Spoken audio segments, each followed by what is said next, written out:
Welcome to The Entrepreneur in You, the podcast that unlocks the secrets to success in the trying world of being a busy entrepreneur. I'm your host, Troy Cummings, and I'm thrilled to embark on this journey with you as we dive deep into the minds of industry experts who have achieved remarkable success in their respective fields. Hey guys, welcome to the podcast today. Today I have a very important guest on the show, and this individual brings a lot to the table from a social media aspect, and we're going to jump into that today and really look at some of the things he does because it's very impressive. So, and again, what our show is made to do, it's the Entrepreneur in You, where we help entrepreneurs learn, earn, and grow their business. So what I'd like to do is welcome Brad to the podcast today. I'm going to do a little bit of introduction, and then we're going to bring Brad in and answer, ask him some questions and have him answer those for us. So Bradley Kesler is a native Kentuckian currently residing in Taylorsville. Bradley is a father, husband, and realtor at Mayer Realtors in Louisville, Kentucky. When he's not actively selling houses, he's a digital content creator and bulk candy machine vendor. As a pastime, Bradley loves traveling the country and cooking. Along with having strong ties to the community, he's a member of the Greater Louisville Association of Realtors and the National Association of Realtors. Being a dedicated agent to his clients is a lifelong ambition. So without further ado, let's welcome Brad to the call. Hey, Brad, how you doing today? Good. Thanks for inviting me. I look forward to it. I hope to help some people out sometime here in the future. Absolutely. And our goal on the Entrepreneur in You is just really to learn from each other and how can we learn, earn, and all grow our businesses together. And I really feel like it's a vital tool to really just share those ideas and things that people use in their business and how we can all help each other grow our businesses. So let me ask you, how did you get started in the real estate industry? So it's kind of a funny story a little bit. I came from a restaurant background. I spent 20 years in the restaurant. When I was 16, I was a pizza maker at Pizza Hut, and then it just kind of took off from there. So if you know anything about the restaurant world, it's very demanding, lots of hours, that kind of stuff. So absolutely. As time went on, my mind was constantly, how can I get out of this? How can I get away from it? I kept seeing that the next step was a little bit harder. So back in probably about 2012, I came across YouTube, and there was these guys on YouTube selling stuff on eBay. They were going to yard sales and whatnot. And I thought that was interesting. So I picked up on that, and eventually I became pretty good at it. And my whole goal was to do that kind of full-time, be a full-time eBay seller and that kind of stuff. But I also knew I was not going to ever make that much money doing it. So, well, not enough. I'm sure there are people that make a lot of money doing it, but the chances of that were very slim. So I needed a side hustle on top of my side hustle. I hear you there. Sound like a true entrepreneur. Yeah, and that's what. So, and it was really funny because we were at Gatlinburg one day, and I was with my wife and a couple friends, and it just literally popped in my head like a light bulb. And it said, maybe you can do real estate. So I talked it over with my wife, gave her the plan, and she said, go get it. And that's how it went. So awesome. The eBay and stuff was supposed to be the main, the main income. But real estate ended up taking off and to a whole level that I never expected. Absolutely. That's great. That's a very interesting story. And I love hearing the background of people and how they got into real estate. Everybody's story is different. So it's great to hear that. Now, if you haven't seen Brad's social media, you really need to check it out. So what I really want to ask you is, I do see that you're very consistent. What made you take the leap into staying consistent with your social media? Was there one thing that you heard or read, or what kind of pushed you over the ledge there? Yeah. So when I first started, I was really became a student of the game, and I watched a lot of YouTube and a lot of podcasts, and even read the books. But most of them were saying kind of the same thing. And this was probably 2017, 2016. and they were saying social media, social media, social media Mm-hmm. every day. They were telling you to do it 2 or 3 times a day. And I kind of picked up from there, realized that's what it had to be. Um, I came in at a time when a lot of real estate agents were posting listings and closings, and that's about it. Hey, I'm a realtor, call me. These guys that I was seeing on YouTube and whatnot were saying, be different, be different, be different. Mm-hmm. So I started to post where my favorite cheeseburger was. I started just to make a connection with these people. Mm-hmm. But it all came back to the early beginning of watching YouTube, and there were so many of them. But I was watching a lot of Tom Ferry and Ricky Carruth and those guys. Absolutely. Now, I mean, with your social media, do you come up with a lot of that content yourself, or do you subscribe to some websites or services that maybe help you generate content? No, that's all. I've never paid for somebody to generate content or anything like that. That's all stuff that I did on my own at the beginning. You wake up early, drink your coffee, and I was scheduling my social media. I was using sites like Hootsuite, Oh, yes. take advantage of posting consistently and posting at good times of the day. I wasn't making a Facebook post at 5 a.m. in the morning. I was waiting until maybe 9 or 10 o'clock, and taking advantage of Twitter at 1 or 11, 12, and 1 o'clock, and Instagram 5, 6, 7, 8, 9. I had it set up to where I was being seen almost 12 hours out of 24 hours out of the day. Yeah, and that's great. And has your social media proven to generate leads for you that actually close? Or do you see that are those typically hot or cold leads? Like, do they? Because I think for like our friends and family that know that we're in real estate, like those are kind of easier. But have you seen that, like, where you actually maybe get someone you don't know that just finds you on social because you are doing well with social, that just reaches out to you and then you're able to close that person? Yeah, I think there's two kind of categories in that. Yeah, you get the people that you've never spoken to before Mm-hmm. that just reach out to you and say, I need help. And then B, you may get the person that you have not spoken to or talked to in 30 years or since high school. And I credit that to social media. I wasn't going to see them at the store or whatnot. And the only place they've seen me in the last 20 years was through social media. So I kind of credit Mm. that also. Yeah. What is the hardest part with, probably just keeping up with your social media? It's really the consistency part of it, Mm-hmm. being able to do it every day and wake up every day and doing it. And especially when you first start and you're 30 days into it Mm-hmm. and nothing's happening, being able just to continue to keep your foot on the gas is really got to be. There's so many tools out there. If you want to be creative and find stuff to talk about, it's already out there. You just got to be able to go out and find it. It's really being consistent and being motivated to go out and do it. If another realtor or entrepreneur had similar goals as yourself, what tips or advice would you maybe give them as a newbie? So obviously, I'm always telling people about consistency. Uh, in whatever it is. Maybe it's not social media, maybe it's door knocking, maybe it's whatever it is. Whatever you do, whatever your plan is, if you're consistent about it, it'll probably work out. There's so many of us that do it once or twice and then just kind of get away from it.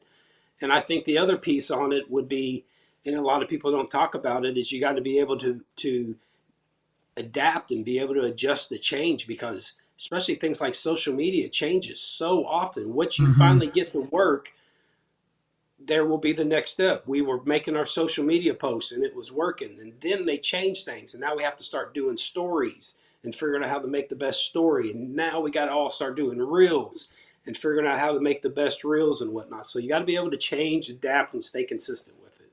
Yeah, definitely. I mean, even with my own social media, that's definitely the hardest piece, is staying up with the content. And it's always hard to come up with stuff that's different and unique, really just to keep your audience engaged. But it's also just the longevity of being able to stay in the game. And I think that's what I tell any entrepreneur. I mean, a lot of our rewards are are rewarded to us down the road, right? Like we don't reap the benefits of all that effort. It may take a year, 2, 3 years even to really reap those rewards. And a lot of people, they just kind of, after 2 or 3 months, if they don't see those rewards quickly, they're going to jump ship. So that consistency is definitely important. Yep. What is there one tool or technology, in the marketing social media arena that maybe is a game changer for you that you use in your business all the time? So at the beginning of it, it was Hootsuite. Um, Hootsuite was definitely was helping me be consistent and stay scheduled and whatnot. I think that's kind of gone away a little bit. They've changed their plans and made it a little bit more difficult. So I don't take advantage of it as much. But as far as technology, I, being able to look good and sound good, I think makes a big um, plays a big factor into this. As far as whether you have a light that makes you look bright and appealing, or whether you have a simple microphone to make you sound good. I think those are all small things that will make a big difference because, again, there's so many of them that are just out there using their phones, which is great that they are, but eventually they're going to have to grow and start to get into that Mm-hmm. next step. Absolutely. Um, you know, as far as the real estate process, is there a part of the process you feel that's just antiquated now, more or less pertaining to just more of the transactional process of a real estate deal? And, is there a part that's just antiquated and that causes a lot of problems and takes up a lot of time? And how would you fix it? Well, let's see. Let me think about that one for just a second on this one here. Um, I know for a lot of times I hear from agents requests for repairs and things of that nature. And I think that's always a hard one, but each person's different. I wasn't sure if there was one on your side of things that kind of just seems yeah, to bite at you the wrong way. and I made a video one time, and you go back, it's on TikTok and all that stuff, but it says the way people's perception of a closing is from here to here, it's straight line, and it's done. But in reality, it goes like this, Yeah. Absolutely. and then Absolutely. it's done. So, and then and the public doesn't see that, and they don't understand every transaction has something unique with it. There is something unique that has hmm happened, whether it's inspections or whether it is financing part of it or whether it's from the title work. There is always something that is unique, and it takes a little bit of an experience to get there to the where you want it to be. But overall, what would be the most troublesome part is obviously probably going to be the inspection part of it and the repair request and whatnot. hmm Some people and I think a lot of that is being able to read your clients to get through that. You have to understand what type of clients you have before you get to that point so you can be able to talk him through whatever needs to happen. Absolutely. Absolutely. And you're definitely right. I mean, the real estate transaction, there's not really a one good book that you can read that's all encompassing because every client's deal is different and each client has different emotions. And we deal with that even with at home membership on our side is with warranty claims. I mean, the exact same process could incur, but each client may look at it different. And I think that's very hard for us because each situation and each client is different. But at the end of the day, we all just have to kind of roll up our sleeves and just do the best we can and pivot when necessary, depending on certain clients. Yeah, absolutely. What's probably the biggest challenge you're facing in your business right now, and are there things you're doing to tackle it? I mean, what are you seeing right now? So obviously it is the interest rate part of it. I think is the biggest challenge for both buyers and sellers, and um, being able to coach somebody and advise them um, through that is tough when you have the media and other things that are making people think that it's the end of the world and hmm somebody had their uncle who bought a house in 1988 telling them that the housing market's going to crash and those kind of things. And I think that's the biggest thing that's happening right now. Maybe it's the unknown. Maybe it's we don't know what's next, and nobody knows. Anybody that tells you they know what's happening with the market doesn't know. So maybe it's the unknown that's the most challenging part of it right now. Yeah, I mean, you're right. It's we can all speculate, but um, until the future actually presents itself, I mean, we're all just kind of guessing, I guess. And we just try to do our best to prepare, but um, a lot of those things are out of our hands sometimes, and all we can do is just prepare and again go back to pivoting and just doing the things that we feel like is necessary for the future. And sometimes we hit it on the nose and sometimes we don't, but at least we did something, or at least we tried something, than doing nothing. Right. If you could pick maybe one thing, that separates you from maybe other realtors, what would you say that is? It is really I really try to make a connection with people, and that's just to understand what their needs are and what's best for them. Once I find out the type of person that you are, and what your needs are, I can do the best, what's best for you. So I really try to make a connection with people. A lot less salesman, if any. It doesn't, Sure. and I don't know if it was ever part of the plan. There was never that salesman. It was always, hey, how you doing? I'm Brad. Let's chat and get to know you a little bit more. Hmm. Once you Absolutely. find people will tell you who you are, who they are. You just have to ask the questions and let them do the talking. And once I'm able to make that connection with them and find out who they are, we typically are able to have a better transaction or find a better home or whatnot, because I can understand the type of person that they are and what kind of their needs they have. That's great. Absolutely. Good point there. Very well said. Where do you see the market going in the next 1 to 3 years in your eyes? So, like I said, it's tough for anybody to say, um, but eventually we got to get more inventory. I feel like there's so much buyer demand that's happening right now, and um, when those interest rates drop, it's going to be like that rubber. It's like a rubber band, and it's snapping and it's popping, and it is Yes. going to be on fire. You've got your buyers that are on the sidelines waiting to purchase a house because of interest rates, and you've got your sellers who are waiting on the sidelines, waiting to so they can get out of their 3% interest rate, and now 5% probably doesn't sound too bad after Sure. seeing it and whatnot. So um, there's so much buyer demand. If we can get any kind of relief on the interest rates, it's going to be a madhouse. But I think it's going to be good for both sides. I think it's going to be good for the buyers, obviously, but it's also going to be good for the sellers. There's a lot of sellers who probably hate their house right now, but they're stuck with the 3% Yeah. mortgage rate. So Yeah. that low mortgage rate will also open up the inventory, hopefully. Yeah. And I almost hope that I mean, we all want them to come down, but, and I'm sure they'll do it at a slow pace, which is what I hope they do, because, if they do rate cuts too quick, I think it's going to come back to the multi offer situations Oh yeah, so quick. But you're right. If it just comes down slowly, maybe someone who was sitting on the sidelines as a seller, where they're like, hey, I know I'm going to have to buy something else. I've been waiting so long. I'm fine going out and maybe buying yeah. something at a 5 or a 6, something in there. Too bad right now, Yeah, and so I'm hoping that's what it is. It'll help both sides out drastically. absolutely. Absolutely. Well, what I like to do now is kind of showcase some of your social media stuff here, kind of show it to our audience.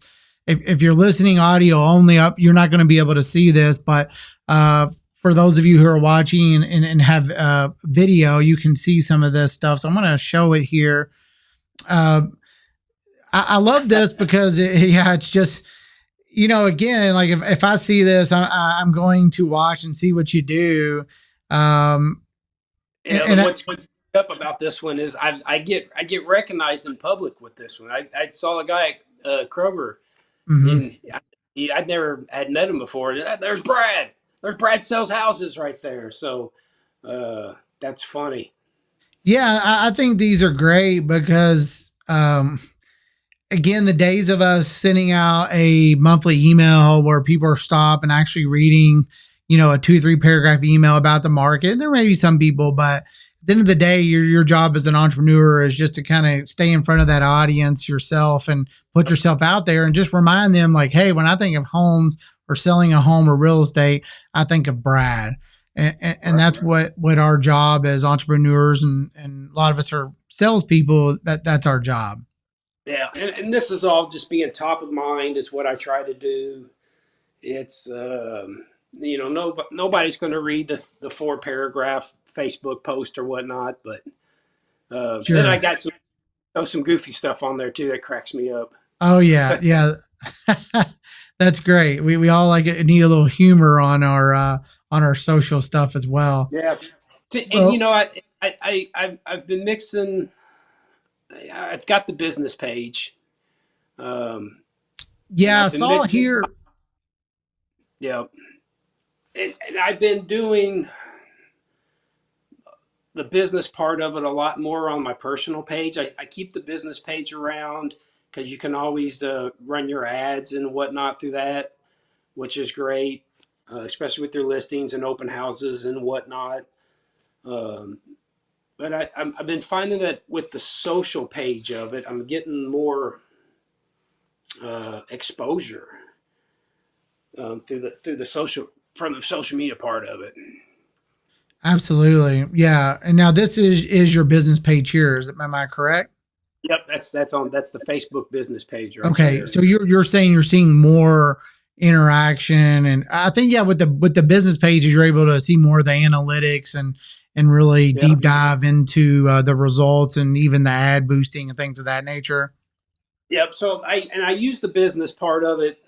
People run Facebook ads and they may think that they don't work, and yeah, you do get some tough leads that come out of it you can't ever get a hold of. But if you can do it right and you can manipulate that Facebook, you can get a lot of exposure to it. It's like if you're sitting at home on the couch talking with your wife about kitty litter, and then you log into Facebook, and the next thing you see is kitty litter ads. Yeah, Being but able they're not listening. being able to do those kind of things, well, it's what they're Googling and whatnot. So when I'm able to run the ads on here, I can take advantage of that kind of stuff. So if they're Googling homes in Fern Creek or something like that, I'm able to make it to where my ads are going to appear. Absolutely. So the best way, and jump in if I'm incorrect here, Brad, but you all should be able to just search Bradley Kesler, Mayer Realtors on Facebook. You should be able to find his pages. Looks like your handle is at Bradley Kesler _ Mayer Realtors on Instagram. So I highly recommend everybody check out Brad on social because his stuff really is really creative. And I think if you're someone who's just maybe looking for some inspiration on your own for your own business, Brad's social stuff is a great area for you to start and really look how he does stuff. So what I like to do, go ahead, Brad. If you go to anything from Facebook to Instagram, Twitter, TikTok, and you type in Bradley Kesler Realtor, it should pop up. I like Twitter. I do a lot of Twitter, and they're all different. They all have different style. Facebook and Instagram are obviously together. Twitter, could be a little bit more rough, but it's a more rough audience. Things like TikTok and whatnot is probably a younger audience, and they have different. So, Sure. they all serve a different purpose for me, and they're all special in their own way. Absolutely. Absolutely. Well, I'd like to end the call today. If you'd like to reach Brad, you can actually email him at brad at KeslerKentuckyHomes.com. Actually, his website is KeslerKentuckyHomes.com. So I definitely recommend you go check out his website. Definitely check out his social media. And lastly, I'd just like to thank Brad for coming on the call today and providing so much for our entrepreneurs. And we appreciate your time. I appreciate the invite again. I enjoyed it. Yes, sir. Thank you, guys. And everyone have a great rest of your day.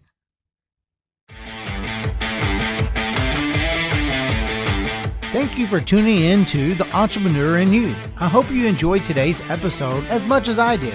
If you found value in today's podcast, be sure to hit that follow or subscribe and leave us a review so other people can find this podcast and gain value from it as well.